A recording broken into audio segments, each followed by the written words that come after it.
She walked in to quit. He locked the door and rewrote everything. 12 years of silent dedication.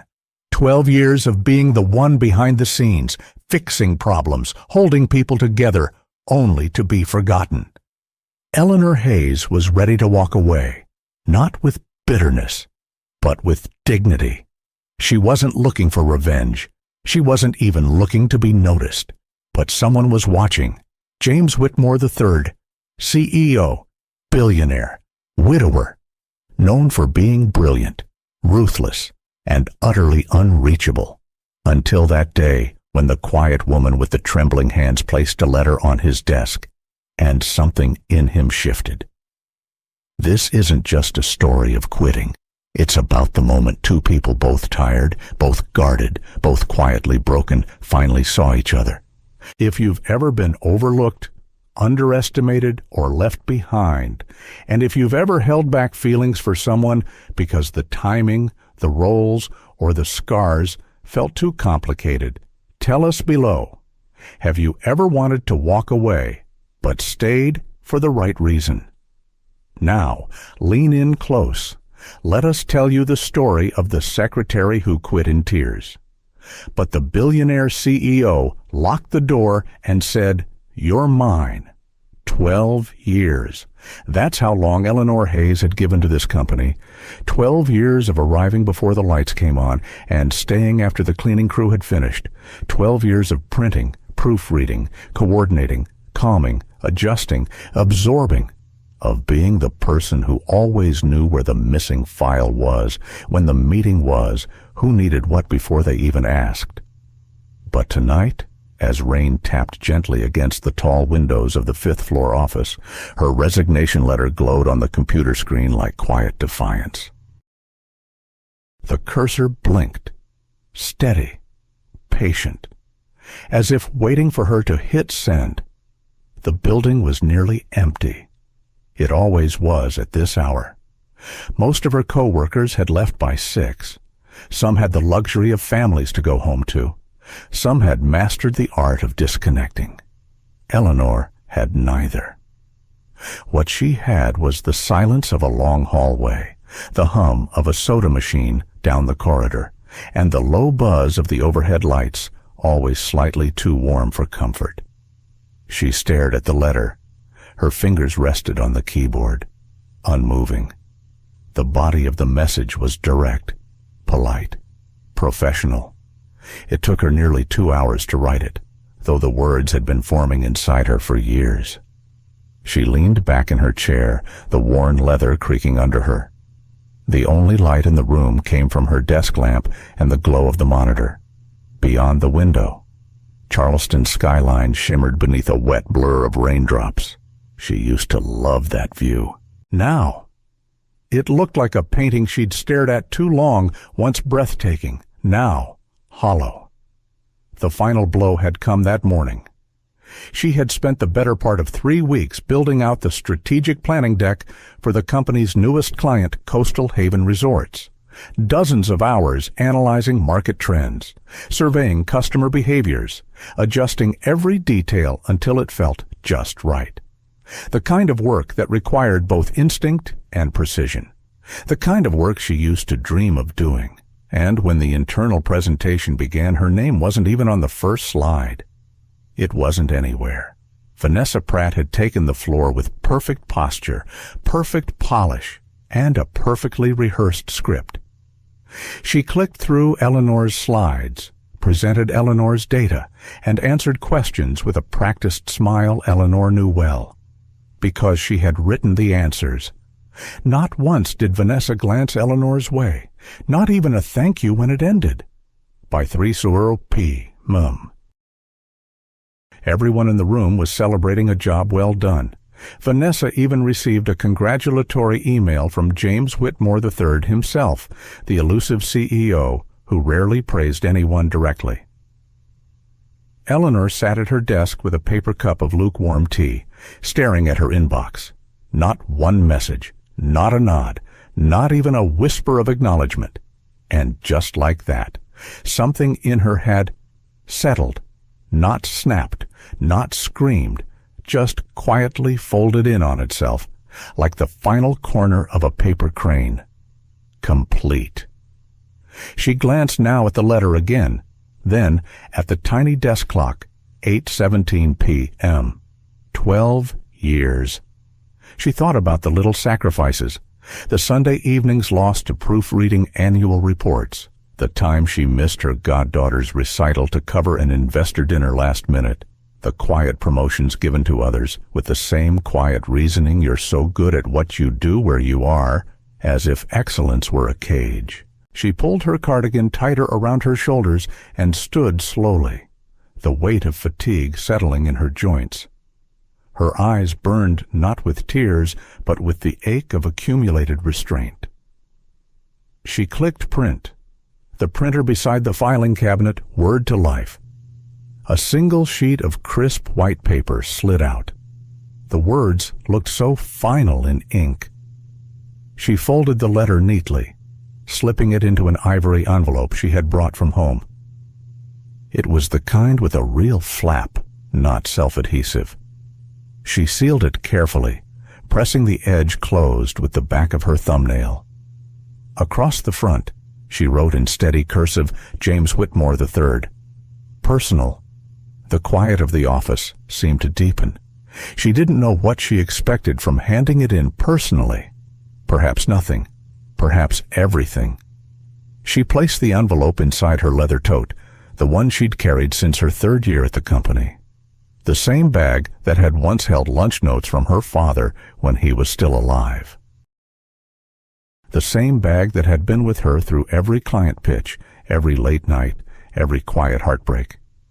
Eleanor turned off the desk lamp. The darkness felt like an exhale.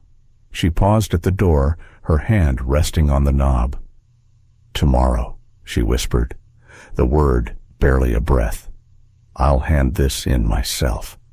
And for the first time in years, her voice didn't shake. People say loyalty is a virtue, but in Eleanor's world, it became a cloak for invisibility. 12 years ago, she walked into Whitmore Group with a pressed blouse, a fresh degree, and a heart full of quiet determination. She didn't want the corner office. She wasn't chasing titles. What she wanted was simple to belong somewhere that valued thoughtful work and honest effort. At first, that seemed possible. The early days were filled with late-night document runs, color-coded binders, and the rush of being the one who could get it done. Eleanor quickly became the dependable one, the one you went to when you couldn't find a file or needed something proofread 5 minutes before the client call. She always said yes, always smiled, always delivered. It didn't take long before her desk became the unofficial nerve center of the floor. Everyone knew Eleanor would stay late. Everyone knew she'd make sure things didn't fall through the cracks. But somewhere along the way, that reliability stopped being admired and started being expected. She wasn't offered leadership training. She wasn't invited to development retreats.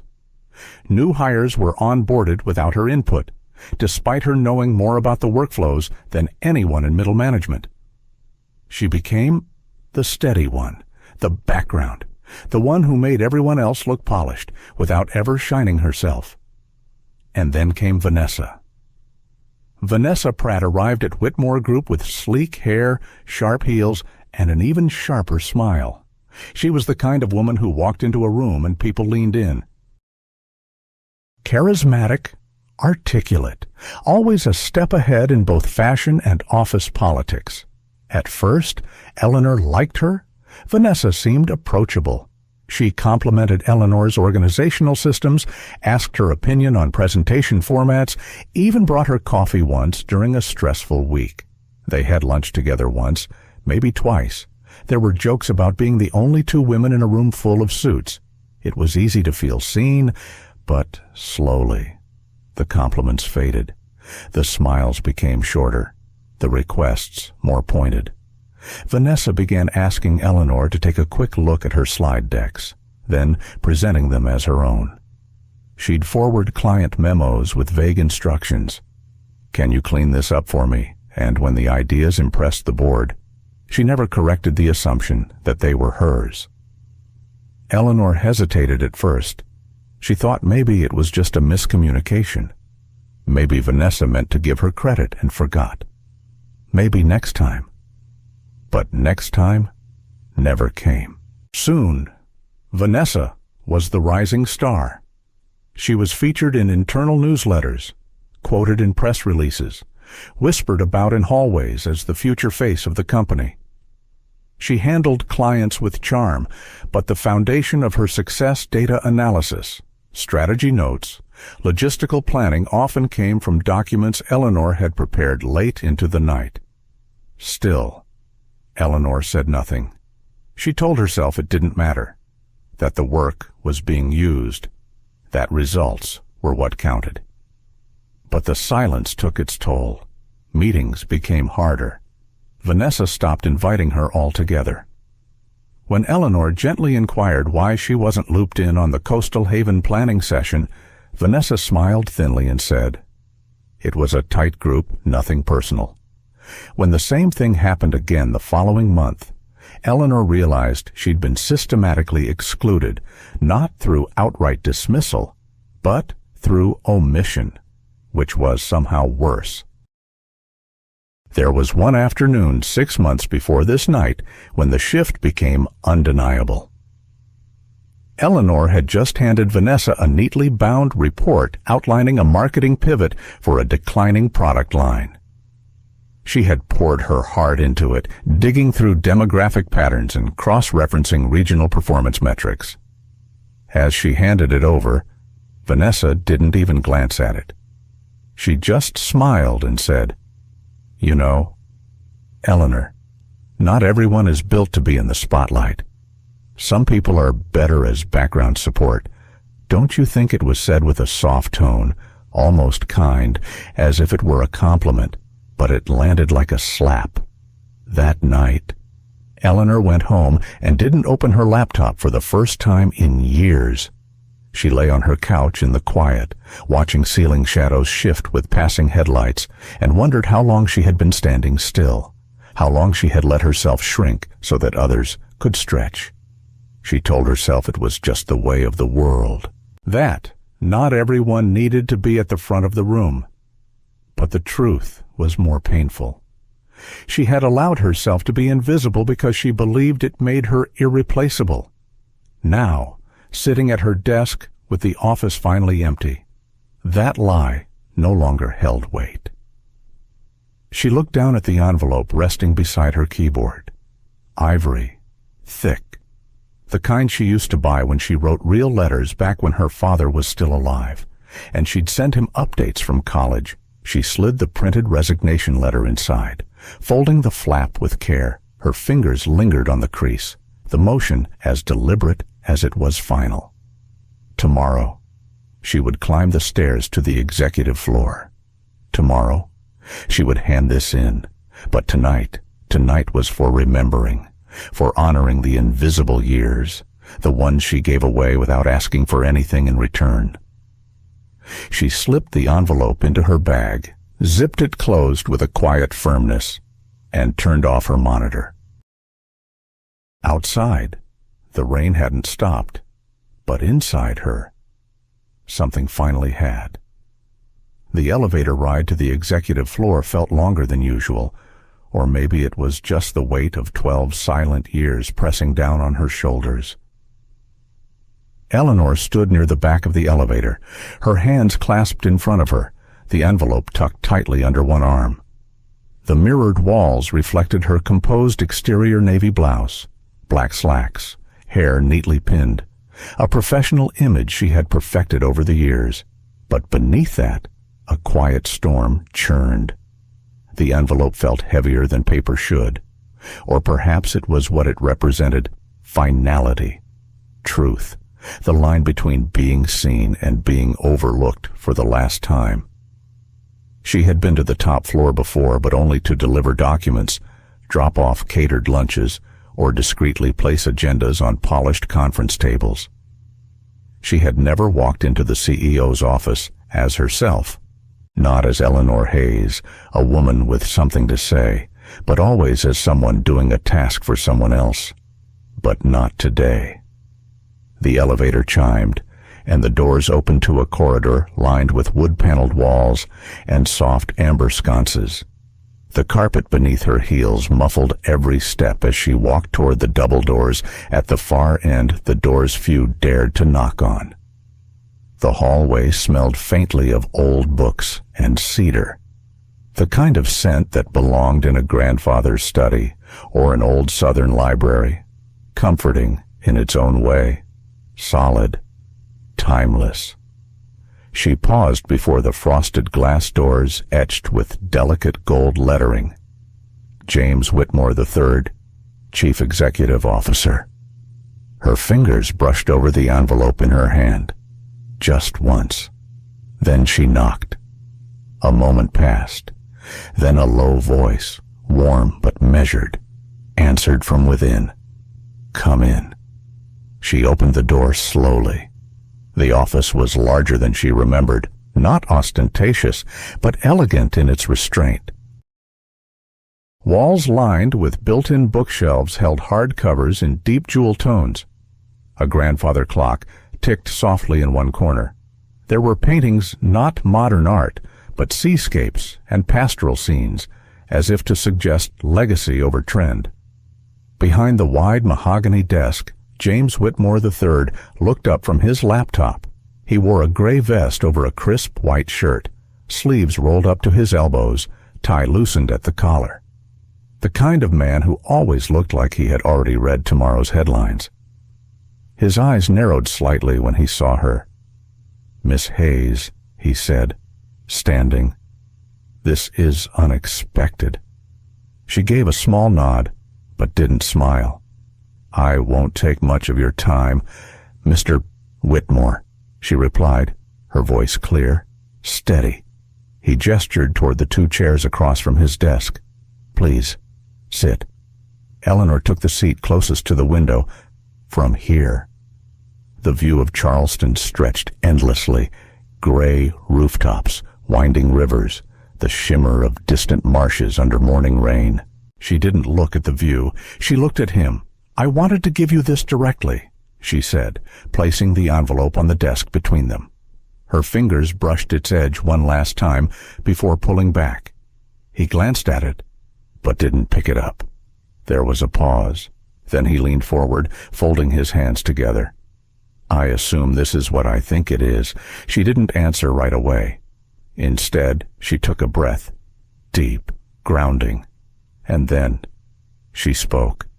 "I've worked here for 12 years. She began, eyes steady on his. "I've handled everything from executive schedules to last-minute pitch decks. I've taken phone calls at midnight. I've rewritten proposals hours before submission. I've shown up early. I've stayed late. I've watched new hires leapfrog over me. I've listened to my ideas come out of other people's mouths, dressed in their voices." James didn't interrupt. He didn't move. "I stayed because I believed in the work, in this company. I thought that if I just kept showing up, someone would eventually notice, that I wouldn't have to raise my hand to be seen." She paused, but still no tears came. "I'm not here to complain," she added softly. "I'm here because it took me too long to realize that loyalty, on its own, doesn't earn respect. And I can't keep giving my energy to a place that won't give it back." Her words didn't echo, but they filled the room. Still, James didn't reach for the envelope. He studied her face instead, searching, perhaps for bitterness, for drama, for emotion too raw to manage. But he found none. Just a woman sitting across from him with more calm than resignation, more strength than sorrow. When she finally stood, she straightened her shoulders, not as someone who had lost something, but as someone who had decided not to give any more of herself away. "Thank you for your time," she said, her voice quiet but whole. James nodded once, but said nothing. Eleanor walked to the door without looking back. and when the latch clicked softly behind her, James remained seated. He looked at the envelope sitting on his desk, still unopened, still white and pristine, untouched by time or decision. He frowned, not out of annoyance, but out of something far less familiar. Regret. It was just a quiet afternoon, until James Whitmore decided to dig into the project records. The rain had let up. Outside, the clouds still hung low over Charleston, casting a pewter haze across the skyline. But the storm inside his office had passed. Eleanor was gone. The envelope remained. James hadn't opened it. Not yet. Instead, it sat untouched on the corner of his desk, as if waiting for him to be ready. But he wasn't. What stayed with him wasn't the letter. It was her voice, not angry, not pleading, just clear, too clear. It had been a long time since someone spoke to him like that, not with deference, not with calculation, but with quiet conviction. He wasn't sure if it unnerved him or impressed him. Maybe both. He found himself opening the company archive that afternoon without really planning to. He clicked through project folders from the last 5 years, searching for something he couldn't quite name. The company's biggest campaigns, their turnarounds, their innovations.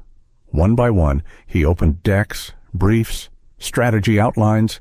He knew most of the names attached to them, department heads, team leads, rising stars like Vanessa Pratt, the faces that appeared in meetings and reports. But as he dug deeper into the draft histories, a pattern began to emerge.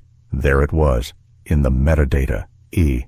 Hayes, not on the title slide, not listed as lead, but always in the document history. In the early versions, in the footnotes. She wasn't the voice in the room. She was the architect behind the words. He opened the Seabreeze campaign, the one that had revived their stagnant hospitality accounts. He remembered how Vanessa had dazzled the board with her presentation. But here, buried in an early draft, he found a different author. Eleanor's name, her phrasing, her market insights, worded without flourish, but with precision. He kept going. The Green Line Pivot Deck, one of their most applauded sustainability efforts, also began with a file owned by E. Hayes. She had built the bones of it. Someone else had given it skin. He leaned back in his chair, arms crossed, watching the screen like it had turned into a mirror that showed him something he hadn't dared see. How many times had she built the thing, only to be erased from the celebration? He clicked open another document, a strategy memo for a client they'd eventually lost, but one whose early feedback had sparked later product changes. Eleanor had sent it directly to the executive inbox months ago.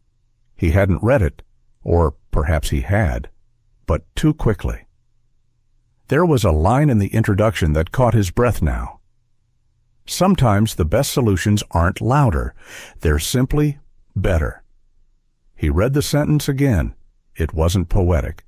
It was practical, clear, true. And now it felt haunting.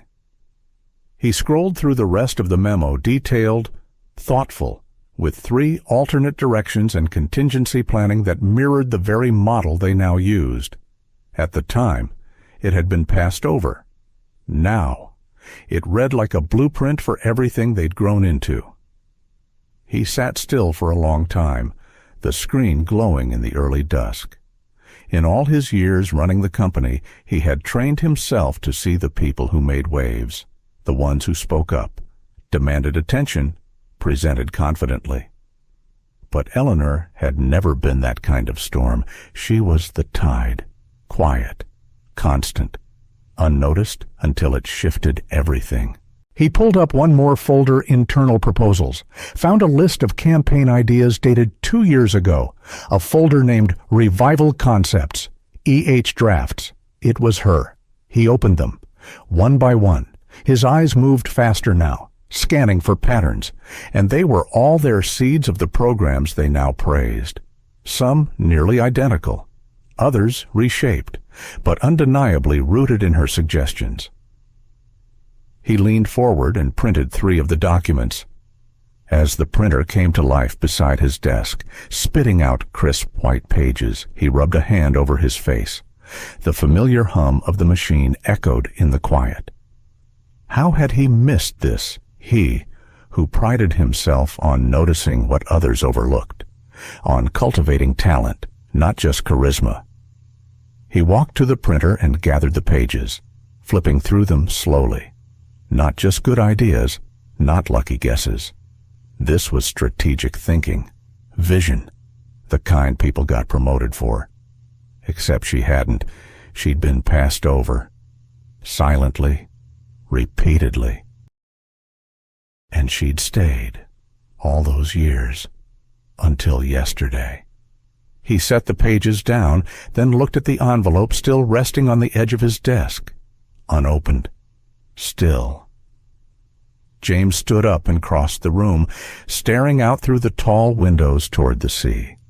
The light was beginning to fade, and the reflection of his own face met him in the glass, older now, more lined, more weary. He thought of her words. Loyalty, on its own, doesn't earn respect. He picked up the phone and pressed the intercom.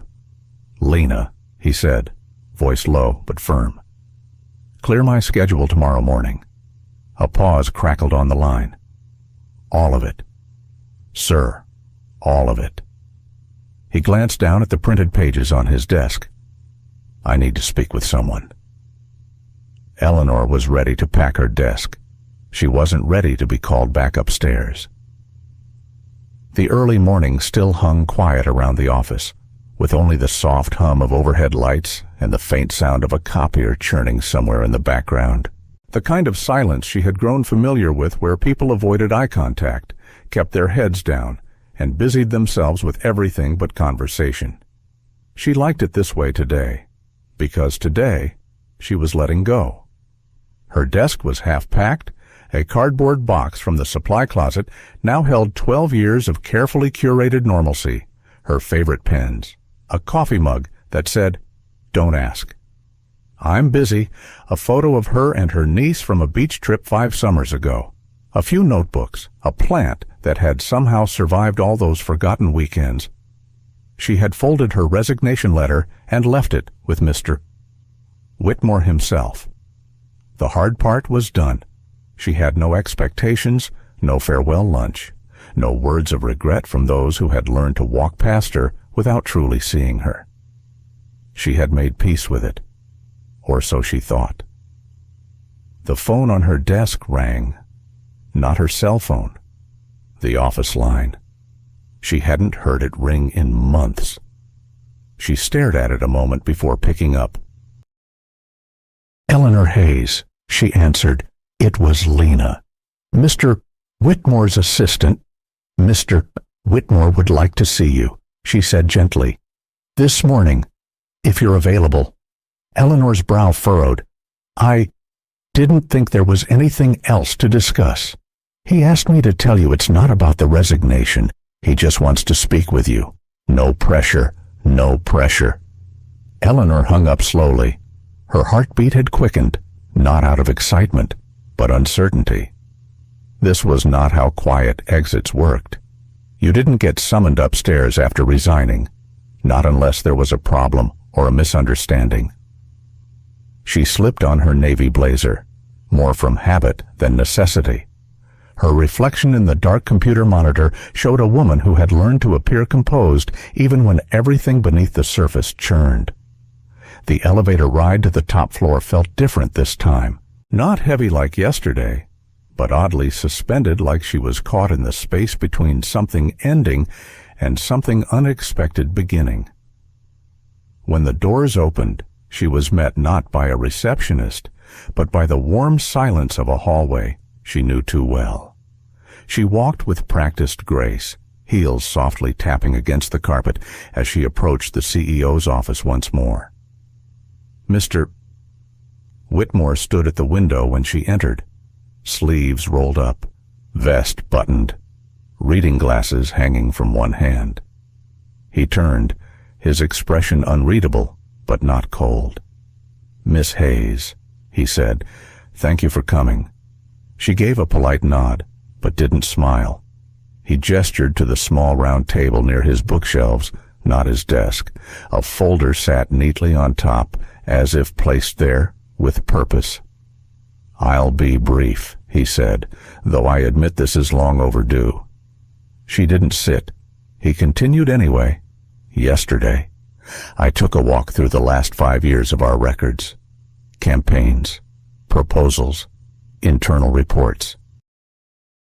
In every successful project, your name appeared, quietly, consistently, but rarely in bold." Her hands tensed at her sides.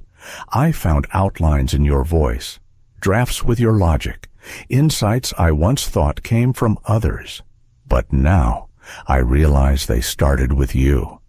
He paused, then motioned toward the folder. "I've created a new role, one that reflects the strategic mind behind what we've accomplished. It's called Executive Strategic Advisor. You would report directly to me."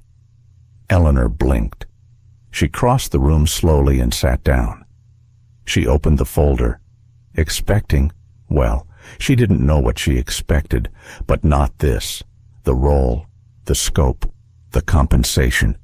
It was more than recognition. It was restoration. Her voice was soft. "Why now?" James remained standing. "Because I finally saw what was always there. Because too often, the right people wait quietly while the wrong ones speak louder." "You waited too long. I should have noticed sooner." Eleanor stared at the words before her, printed clearly, officially. The weight of the folder in her lap felt steadier than the resignation letter she'd handed over. And yet, she didn't feel triumphant.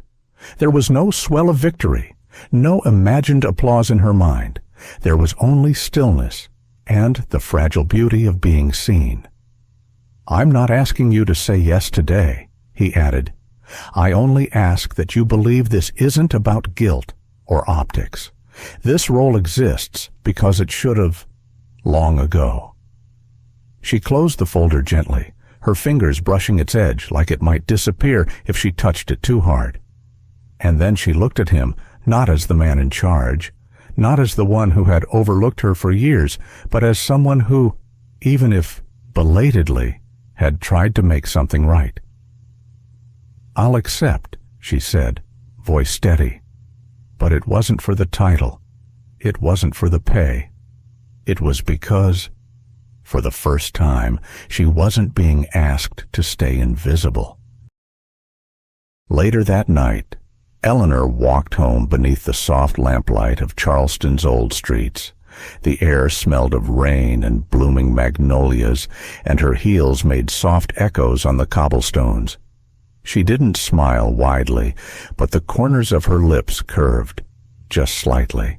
Not because she had won, but because someone had finally looked up and truly seen her. The office was smaller than the executive suite, but it had a door, a window, and her name on it. For Eleanor, it was more than enough. Her name, Eleanor Hayes, etched neatly on a brushed brass plaque outside the door, made her pause the first time she saw it. Not out of vanity, but because after years of anonymity, the recognition felt almost surreal.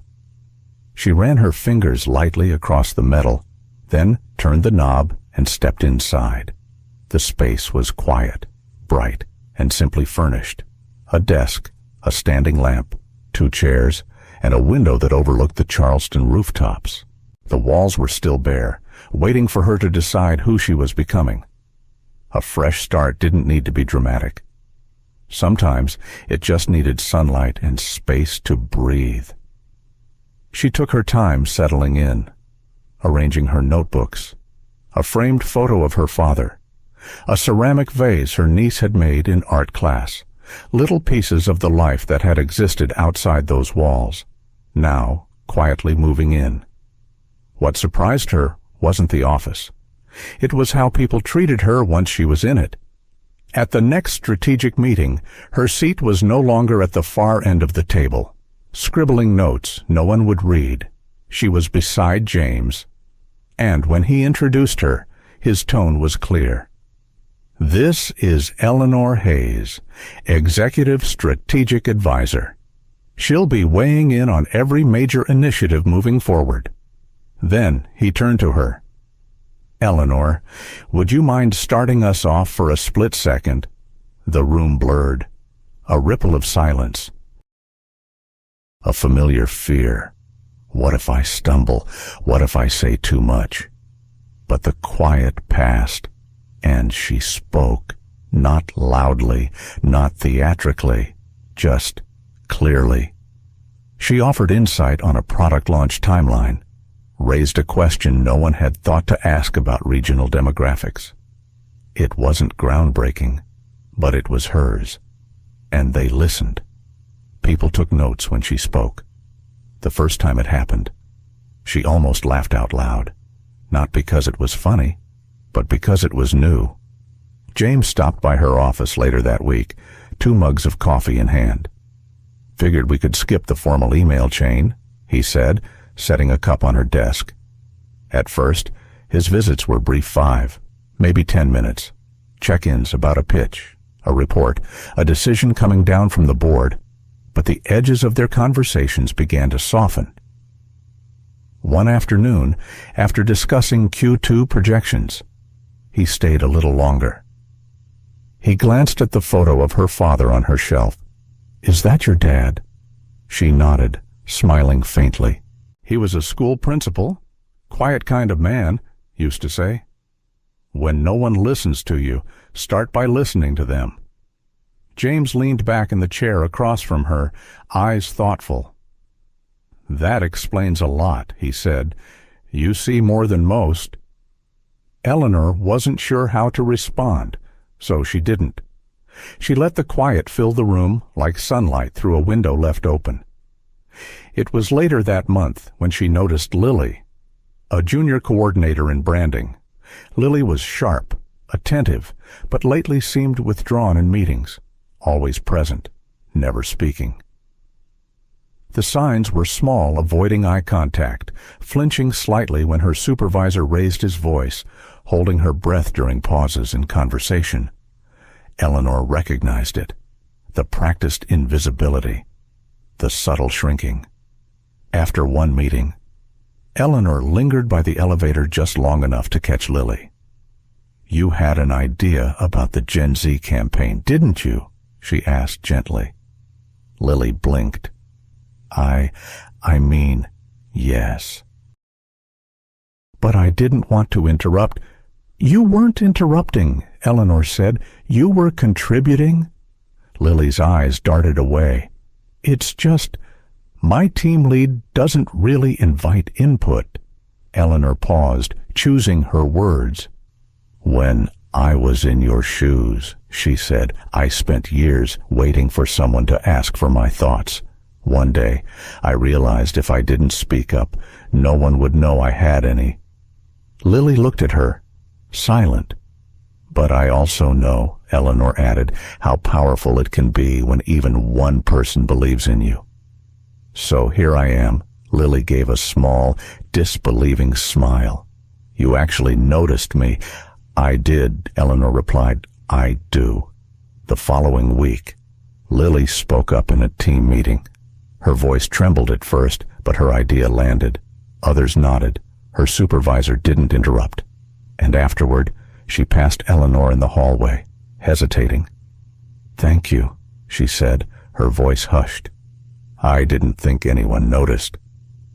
Eleanor smiled. "I used to feel the same."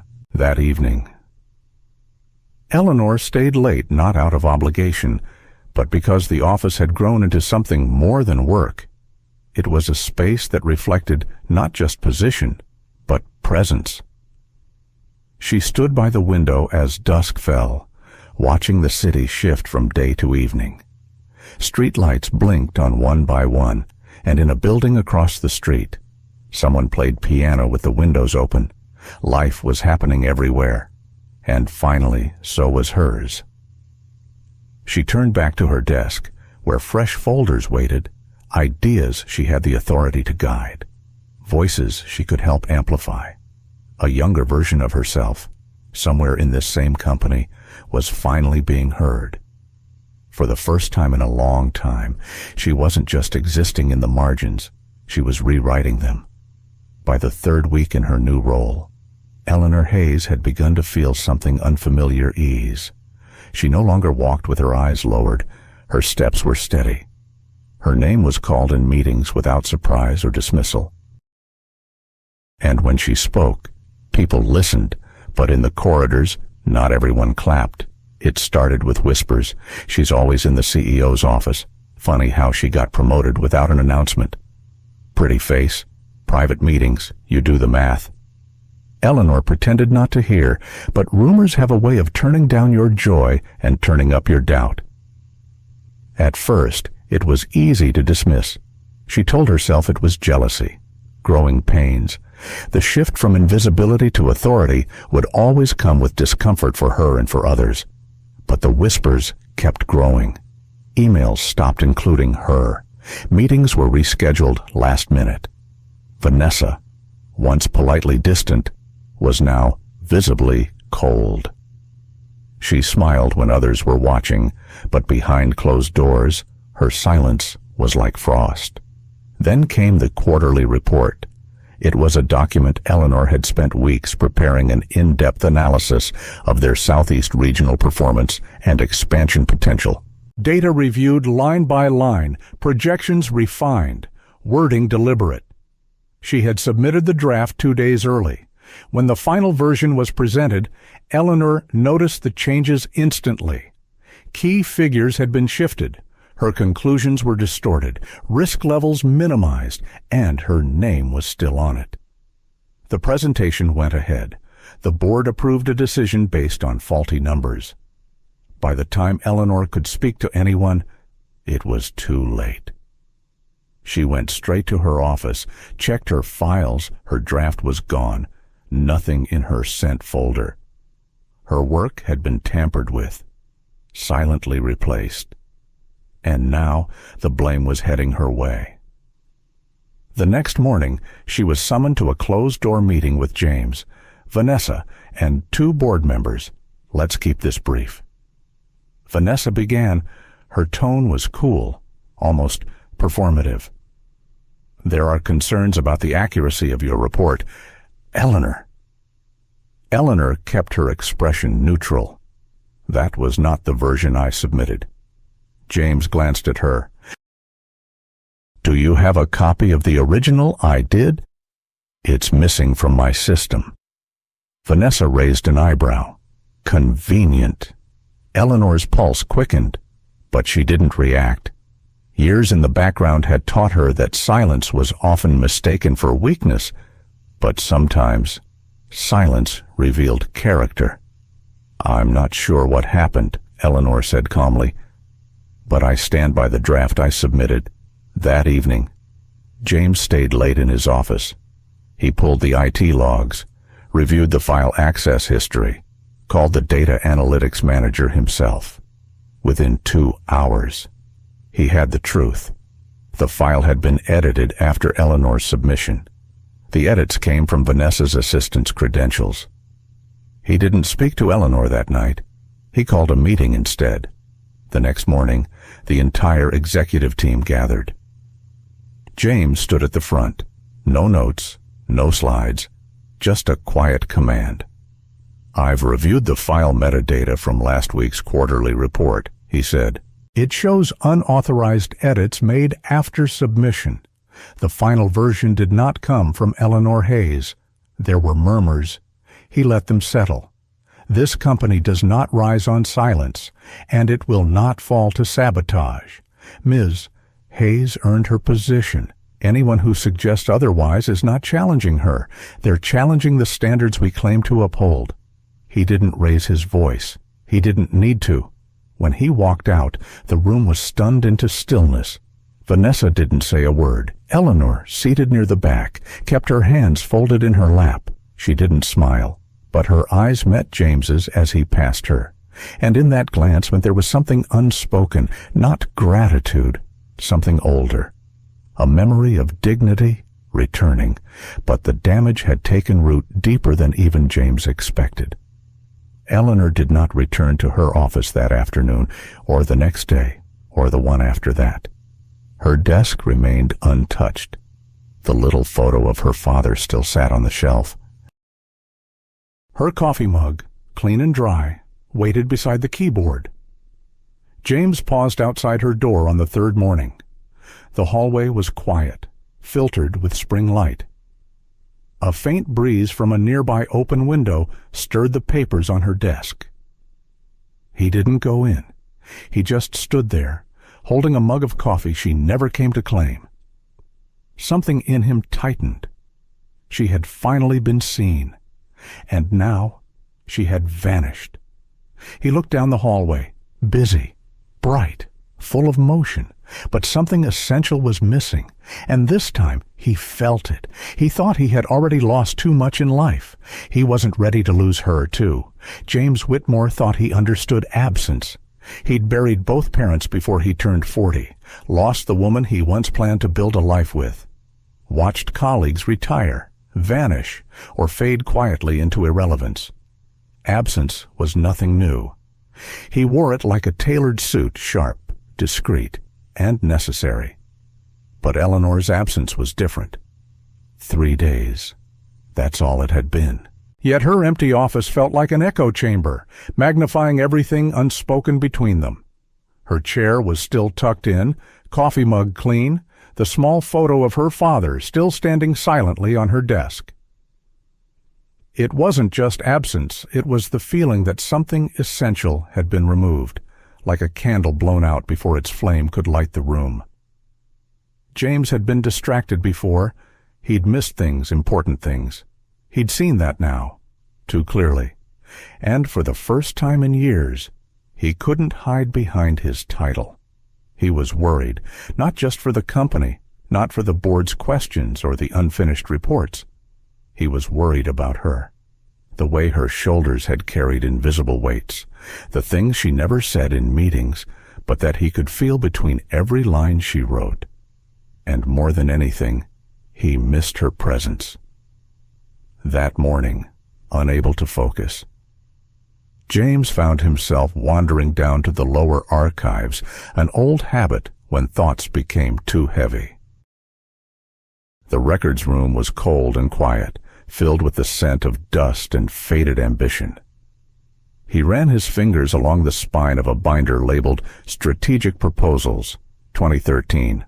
Tucked in the back, he found a blue folder, slightly wrinkled with time. He opened it slowly. It was hers. A mid-market expansion proposal, brilliant, methodical, and years ahead of its time. Eleanor had written this when she was still a junior secretary, working weekends, never asking for recognition. She'd sent it to his office once. He'd skimmed it, filed it, forgotten it. Until now, the recommendations she'd made, they had become the foundation of their most profitable division. He stared at her name, typed neatly on the front page.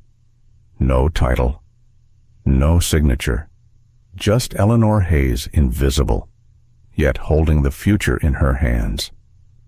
He closed the folder slowly, like closing the cover of a book that deserved more readers, and for the first time in a long time, James felt ashamed. The elevator chimed just before noon. He didn't look up, not until a soft knock came. Not sharp, not urgent, familiar. I hope I didn't miss anything important. His head snapped up. Eleanor stood in the doorway. There was no dramatics, no announcement, just her. Hair swept back, a scarf tied at her neck. Calm eyes, softer now, grounded. "You're here," he said, breath catching more than expected. She stepped in. "My father had a fall. Nothing serious, but he needed me. I needed to go home." James stood, uncertain whether to move toward her or stay still. He settled for standing. "I saw your office. Every day. I left it just as it was," she said quietly. "Didn't want to pack anything. I wasn't done." His shoulders lowered. "You didn't resign," he said, more a statement than a question. "No." A pause, "But I considered it." He nodded, not pressing. "I've been silent for too long, James. I thought if I worked hard enough, long enough, someone would eventually notice. But silence doesn't earn you space. It just keeps you small. And now I've remembered who I was before I learned to disappear." James smiled, then walked over to his desk and picked up the blue folder. "I read this. 10 years ago. You had the company's future mapped out, and I didn't see it. I didn't see you." Eleanor looked down at her hands. "I wrote that on a Sunday, with a borrowed laptop and cold tea on my windowsill. I didn't think anyone would ever read it. I should have," he said, "and I should have said something then. But I'm saying it now." She looked at him, something soft flickering behind her gaze. "You once told me your father taught you to listen when others don't," he added. She smiled. He also said, "Don't disappear just to make others comfortable." I forgot that for a while. James walked closer.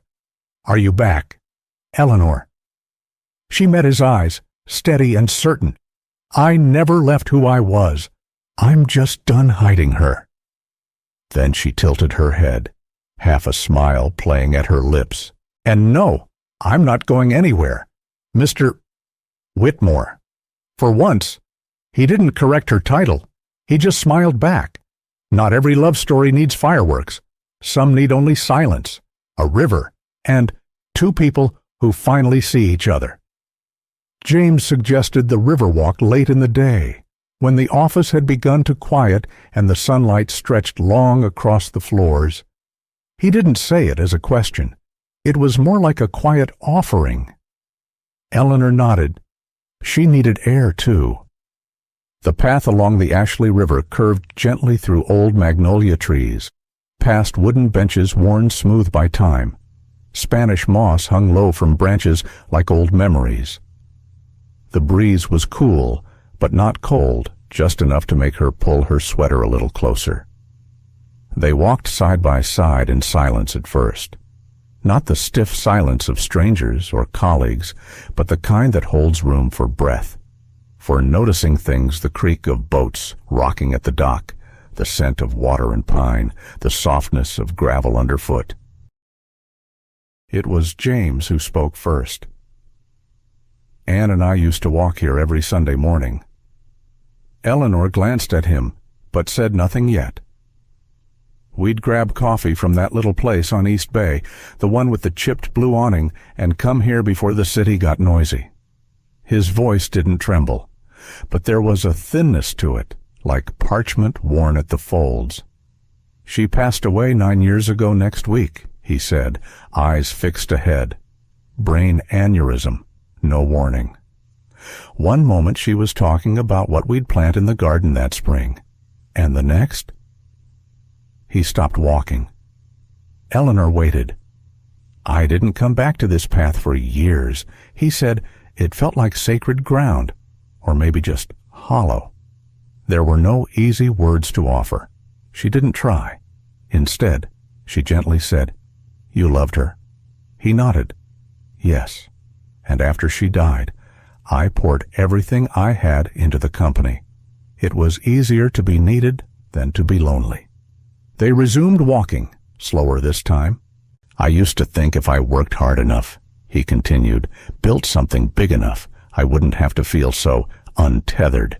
But lately, I've realized something." He looked at her. "Even success is lonely, if you don't share it." Eleanor's throat tightened. She looked down at her hands, then at the river. "I never married," she said after a moment. "There was a man, once, long ago. But then, my father fell ill, and I moved back home. My world became doctor's visits, medication schedules, trying to keep the roof from leaking when the rain came too hard." She smiled faintly. Romance didn't stand a chance. James didn't interrupt. "I lost friends, lost time. Some days, I even lost myself, but I never regretted it. He was my father, and when he passed last year, she exhaled slowly. It was like losing a part of my own foundation. They stopped at a bench that faced the river. He gestured gently, and they sat. Eleanor rested her hands in her lap. I think, she said quietly, that I stopped believing I was allowed to want more. It felt selfish to dream when I'd been so long in survival mode. James was silent for a beat, then, softly, I see you now. Eleanor, I don't know how I missed it before, but I see you. She turned to him slowly, her eyes meeting his, not the guarded glance of workplace politeness, but the full, open look of someone who had spent a lifetime being half seen and was, for once, fully witnessed. He reached for her hand. His fingers were warm. She didn't pull away. The wind moved gently around them. Boats bobbed out in the marina, and somewhere, a dog barked. The world kept spinning. But here, in this moment, everything felt still. James drew in a breath. I don't want to run this company without you, he said. Not as my secretary, not even just as my advisor. She looked at him, searching his face. I want you beside me as my partner. His voice didn't falter. He wasn't selling a dream or dressing it in charm. It was simply the truth, as steady and solid as the bench beneath them. I don't know what it all looks like yet, he continued, but I know it's better with you in it, not behind me, beside me. Eleanor blinked, but no tears came. Just a quiet fullness in her chest, like something she didn't know she was carrying had finally been set down. She didn't answer, but her hand stayed in his, and when the breeze swept up again, rustling the reeds at the water's edge, James didn't speak. He just leaned back on the bench, their shoulders almost touching. The sun dipped lower, bathing the river in gold, and for the first time in years, neither of them felt alone. 12 years ago, Eleanor Hayes sat behind the table. Today, she stood at the head of it. The ballroom of the Charleston Grand Hotel was filled with soft light and the gentle murmur of anticipation. Rows of chairs lined up before a stage framed by white lilies and a banner that read, Women in Leadership Voices that Reshape Tomorrow. Eleanor Hayes stood behind the curtain, adjusting the simple clasp of her bracelet. A year had passed. 12 months since she'd nearly walked away from everything, since she had been a name no one called during meetings, an afterthought in conversations, a silent architect behind the successes of others. And now, here she was, keynote speaker, note-taker no more. She looked out briefly from behind the velvet drape. James sat near the front, just a few rows back, dressed in his usual navy. In his hands, he held a paper cup, white, plain, with a sleeve she recognized. The small corner was folded, just the way she liked it. Her coffee, light roast, splash of cream, 1 sugar, nothing grand, but familiar, thoughtful. He didn't wave. He didn't mouth encouragements. He simply raised the cup a little when their eyes met. It was enough. When the announcer called her name, the applause was warm, sincere. No polite obligation, no pity. As she stepped onto the stage, heels soft against polished wood, the room quieted. Hundreds of eyes turned toward her, but Eleanor didn't feel small. Not anymore. She placed her notes down, though she knew she wouldn't need them. She began. I used to believe that humility meant invisibility, she said, her voice steady, that supporting others meant stepping out of the light entirely. A pause, deep breath. For 12 years, I told myself I was being loyal, that it didn't matter if I wasn't seen, as long as the work spoke for itself. But silence, too, is a habit. And one day, I realized I couldn't hear myself anymore. In the audience, Lily Tran sat near the aisle, now a rising team leader in product development.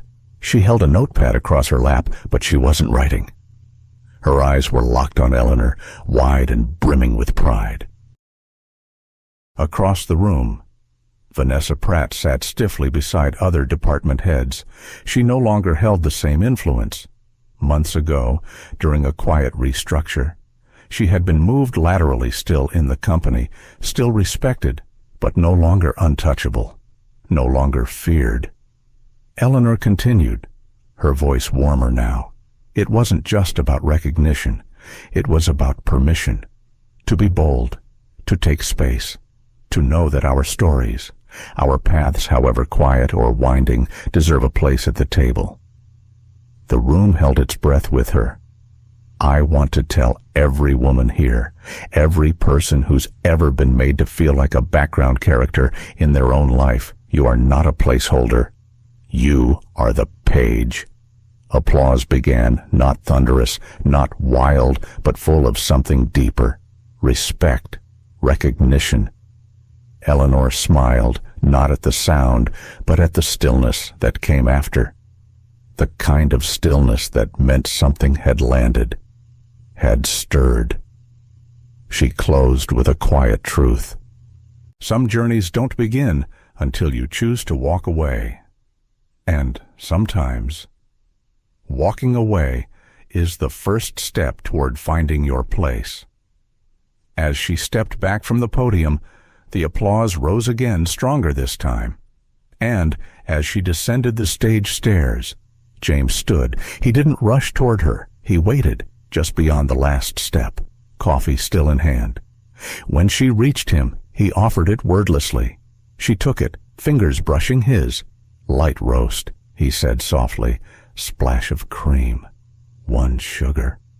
She smiled, still remembering the small things, always. They didn't kiss, didn't embrace, but as they turned and walked side by side toward the back of the room, a few glances followed them, none with malice, just curiosity, warmth, and the quiet understanding that something important had happened. Backstage, as the next speaker was introduced, Eleanor found a quiet corner by the tall windows. Charleston's rooftops stretched out below, glowing in the afternoon light. She exhaled, slowly. 12 years ago, she had sat behind a table, scribbling notes no one read, running errands, carrying burdens no one thanked her for. Invisible. But now she stood with a voice that was her own, not because someone handed her power, but because she had chosen to take it. And that made all the difference. Sometimes the most powerful act of self-worth isn't shouting to be heard, it's quietly choosing to walk away from where you are not. Eleanor Hayes spent years in the background, believing loyalty meant staying silent. But healing began the moment she stopped asking for permission to be seen. Her story reminds us that it's never too late to rewrite our role, not just at work, but in life. There comes a time in every journey when we must ask, am I being valued or simply useful? And if the answer hurts, it might be the beginning of something better. This story isn't just about love or second chances. It's about the quiet strength of people who carry others for years until one day they carry themselves. So if you've ever felt invisible, know this. Your worth doesn't fade because others fail to see it. Sometimes it only takes one person who truly looks to help you remember who you are, and often that person might just be you. Thank you for spending this quiet moment with us. If Eleanor's story touched your heart, please take a second to like, share, and subscribe to our channel.